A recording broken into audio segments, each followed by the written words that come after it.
Have you ever wondered which is the best way to cross your legs when you're seated?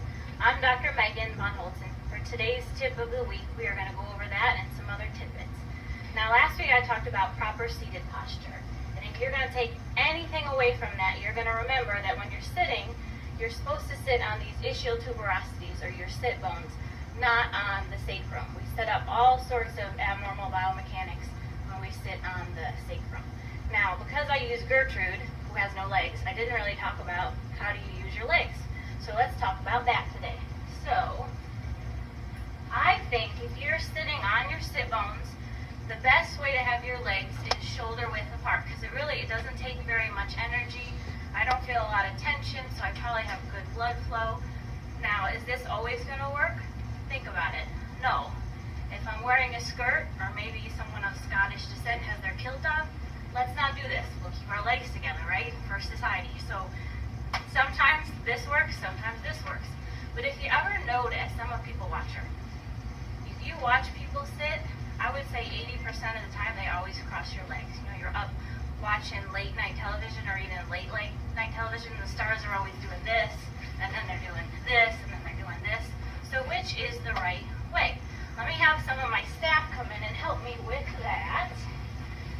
We've got 3 different positions that we're going to show. All right. We've got Dr. Michael here, who's going to cross his legs almost like a figure 4. We've got Jennifer in the middle, who's got her legs crossed just at the ankle. And we've got Amber, who already sits all day with her thigh crossed like this.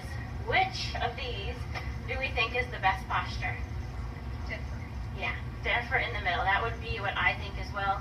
And I talked with Dr. Michael earlier. He thought that was the best posture. So why is this one not the best posture? Well, first off, he doesn't really look that comfortable, does he? So it looks like, if some of us, we don't have great flexibility, but that puts a lot of strain on the hip joint. And he could switch all day from one to the other, but that puts strain on the hips. And really, if the leg is heavy enough and it's putting enough force on that knee, he could be cutting off a little bit of blood flow.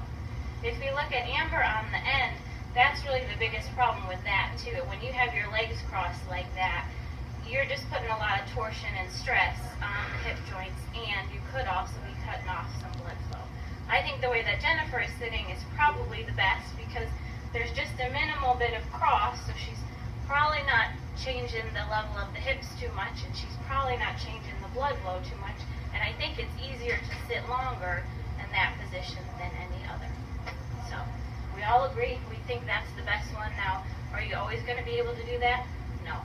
Nobody's perfect. But if you're armed with that knowledge, hopefully you can take it and improve your health. I'm Dr. Meagan von Holtz, and staff here with you today. Join us next week for another tip of the week.